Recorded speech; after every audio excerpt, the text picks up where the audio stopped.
ఒక కుమార్తె 1976వ సంవత్సరంలో ఒక దేశంలో ఒక స్త్రీ తన ప్రార్థనా గదిలో మోకరించి ప్రార్థన చేసుకుంటూ ఉంది. దేవుని ఆత్మ ఆ కుమార్తె ఉన్నటువంటి ఆ గదిలోకి బలంగా దిగి వచ్చింది. దేవుని శక్తి చేత ఆ కుమార్తె నింపబడింది. వెంటనే యేసు ఆ గదిలో ప్రత్యక్షమయ్యాడు. ఆమెతో చెప్తున్నా, నా కుమార్తె, నీకు నరకములో చాలా భాగములు, నరకము గురించి అనేక విషయాలు నేను నీకు చూపించబోతున్నాను, కమాన్ అని తనను వెంటనే తీసుకొని నరకములో ఆయా భాగాలను చూపించడానికి తీసుకొని వెళ్తున్నాడు. నరకంలో చాలా భాగాలు ఉంటాయి. ఆమె చూస్తుంది, కొన్ని దగ్గర భయంకరంగా పుర్రెలు కాలుతూ పుర్రెల్లోంచి కేకలు వినబడుతున్నాయి. బురద, మసులుతున్న బురద. ఆ బురదలో అప్పటి వరకు ఎవరూ లేనట్టుగానే ఉన్నారు, కానీ అప్పటికప్పటికే ఆ బురదలోంచి కొన్ని ఆత్మలు ఉబుకున్నట్లుగా పైకొచ్చి కేకలు వేస్తున్నాయి, రక్షించండి, రక్షించండి, ఈ యొక్క అగ్నిని, ఈ మంటను భరించలేకపోతున్నామని. చర్మం ఊడిపోతుంది కొంతమందికి, కొంతమంది దేహాల్లోనికైతే వాళ్ళ కళ్ళల్లో నుంచి పురుగులు వెళ్ళి, 6 రంగుల పురుగులు వెళ్ళి వాళ్ళ నోట్లో నుంచి బయటకు వస్తున్నాయి, తలలోంచి దూరి ఛాతిలోంచి బయటకు వస్తున్నాయి. భయంకరమైన చిత్రహింసల నరకములు తను చూస్తుంది. చివరికి ఒకసారి యేసుక్రీస్తు ప్రభువారు చివరికి ఒక స్త్రీ దగ్గరికి తీసుకొని వెళ్ళాడు. ఒక పెద్ద విశాలమైన స్థలం, ఆమె పక్కన ఎవరూ లేరు, ఆమె ఒక్కతే ఆ స్త్రీ అక్కడ నిలబడింది. ఒక శబ్దం వినబడుతుంది, నేనే మార్గం, సత్యం, జీవం, నా ద్వారానే తప్ప తండ్రి యొద్దకు ఎవరు కూడా వెళ్ళలేరు, నేనే మార్గం. యేసుక్రీస్తు రక్తం ప్రతి పాపము నుండి మనల్ని పవిత్రులుగా చేస్తుంది. యేసు ఇచ్చే రక్షణ పొందండి, యేసే నిత్య జీవం ఇవ్వగలడు అని నరకంలో కేకలు వినబడుతుంటే ఈ స్త్రీకి ఆశ్చర్యం అనిపించి, నరకంలో వాక్యం ఎవరు చెప్తున్నారా అని తిరిగి చూస్తే అక్కడ ఒక స్త్రీ బైబుల్ పట్టుకొని ఇలా పట్టుకొని చెప్తున్న పొజిషన్లో ఉంది. ఆ స్త్రీ తను చూస్తున్నప్పుడు చేతిలో బైబుల్లోనే ఉంది, అలా నిలబడింది ఆ స్త్రీ. ఆమె మాట్లాడుతుంది.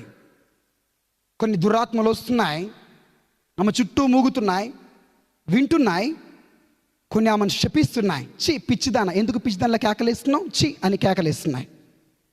ఇంకా కొన్ని దురాత్మలు, ఇంకా కొన్ని ఆత్మలు, నువ్వు చెప్పేది నిజమా, మాకు ఇంకా నిరీక్షణ ఉందా, ఇంకా మీ నరకంలోంచి బయటికి రావడానికి ఒక మార్గం ఉందా అని అంటున్నాయి. చివరికి మరలా తిట్టేసి అన్నీ వెళ్ళిపోతున్నాయి. అప్పుడు ఈ కుమార్తెకు ఆశ్చర్యం అనిపించి, యేసు ప్రభు ఇక్కడ ఏం జరుగుతుంది, ఆ కుమార్తె ఎందుకలా నీ వాక్యం చెప్తుంది, నరకంలో కాలుతుంది అయినా చెప్తుంది, ఏంటిది అంటే యేసయ్య చెప్తున్నాడు,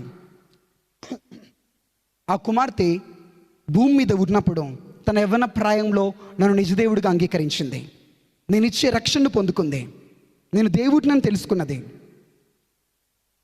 30 సంవత్సరాల వయసులో ఆమె ప్రార్థన చేస్తున్నప్పుడు ఆమె తన గదిలో నా స్వరాన్ని కూడా వినగలిగింది. రోజుకు రోజుకు వాక్యాన్ని, పుస్తకాలు, అధ్యాయాలు చదివేది. నా స్వరం విని రేపు ఏం జరగబోతుందో కూడా తెలుసుకునేది. తను వీధుల్లోకి వెళ్ళి యేసుక్రీస్తు శక్తి గురించి చెప్పి కొంతమందిని మార్చింది, వాక్యం కూడా బోధించింది. ఆమె ప్రార్థిస్తే అద్భుతాలు, స్వస్థతలు కూడా జరిగాయి. అయితే అలా కొన్ని సంవత్సరాలు గడిచిన తర్వాత తన భర్త ఒక స్త్రీతో అక్రమ సంబంధాన్ని పెట్టుకున్నాడని ఆ భార్యకు తెలిసి తను క్షమించలేకుండా తన హృదయంలో ద్వేషాన్ని పెట్టుకున్నది. ప్రార్థన చేస్తుంది, అందరికీ వాక్యం చెప్తుంది, ప్రార్థన మానలేదు, వాక్యాన్ని అలానే కొనసాగిస్తుంది, కానీ తన భర్తను మాత్రం క్షమించలేకపోతుంది. హృదయంలో ద్వేషం, హృదయంలో కోపం. ఆ కోపం పెరిగి పెరిగి పెరిగి చాలా భయంకరమైన కఠిన హృదయంగా తన హృదయం మారిపోయింది. ఆ యొక్క భర్త కొన్ని సంవత్సరాలకు తెలుసుకొని తన భార్య దగ్గరికి వచ్చి, అమ్మని ఇన్ని రోజులు నేను చేసిన తప్పు, వ్యభిచారం చేసా, క్షమించు అని చెప్పినా కూడా చివరికి తను క్షమించలేనంత కఠినమైన స్థితిలోనికి ఆ స్త్రీ వచ్చింది. పూర్తిగా కఠినత్వంతో నింపబడింది. పూర్తిగా ఒక రోజున తను ప్రార్థన చేస్తున్న ఒక స్వరం వినిపించింది, నీ భర్త క్షమించమని అడిగినా కూడా ఎందుకు క్షమించలేకపోతున్నావు, క్షమించమని చెప్తున్నాను కదా, నేనే క్షమించు అంటే ఆమె చెప్తుంది, లేదు ప్రభా, నేను నిజంగా నీ సేవ శక్తివంతంగా చేయట్లేదా, నేను పరిశుద్ధురాల్ని కాదా, నేను పవిత్రురాల్ని కాదా, నేను ప్రార్థనాపరురాల్ని కాదా, నా భర్త చూడు చిచ్చి ఇలాంటి పాపాత్ముడు, నేను క్షమించలేను అని చెప్పి అలానే తన హృదయాన్ని కఠినం చేసుకుంది. చివరికి ప్రార్థించడం మానేసింది, దర్శనాలు ఆగిపోయాయి, ప్రవచనములు ఆగిపోయాయి, దేవుని సన్నిధి ఆగిపోయింది, వాక్యించడం ఆగిపోయింది. కొన్ని నెలల తర్వాత తన పగ తన భర్తను చంపేదిగా మారి తన భర్తను చంపేసింది. ఒక చిన్న పాపానికి అవకాశం ఇచ్చావనుకో, అది నీ జీవితంలో గూడు కట్టుకొని నీ ప్రార్థనను చంపేస్తుంది, నీ వాక్య ధ్యానాన్ని చంపేస్తుంది, నీ అభిషేకాన్ని నాశనం చేస్తుంది, నిన్ను మందిరానికి దూరం చేస్తుంది. లిజన్, చంపేసింది తన భర్తను. తర్వాత తను కూడా ఆ మానసిక ఒత్తిడికి గురై దురాత్మ చేత పీడింపబడి హత్య చేశారని చెప్పి తను కూడా హత్య చేసుకొని చనిపోతుంది. చనిపోయి నరకంలోకి వచ్చి అలాంటి స్థితిలో కేకలు వేస్తుంది.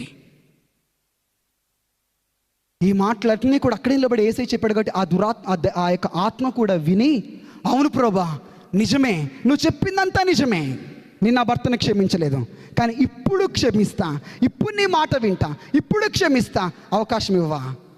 లేదు, అవకాశం లేదు. ఒక్కసారి చనిపోయిన తర్వాత అవకాశం లేదు, బ్రతుకున్నప్పుడే అవకాశం. ప్రభువా, ఒక్క అవకాశం.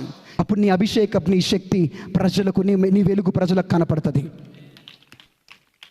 ఎంతమంది మీ హృదయంలో కోపము, ద్వేషం, పాపమునంతటిని తీసివేసి, ఇవన్నీ మీ ఆత్మీయతను చంపే బలహీనతలు, మీ ఆత్మీయతను పాడు చేసేవి, వీటి నుంచి విడుదల పొందండి. బలమైన ప్రార్థన చేయండి. నేను ప్రభు కొరకు వాడబడాలి, నాకు విడుదల కావాలి.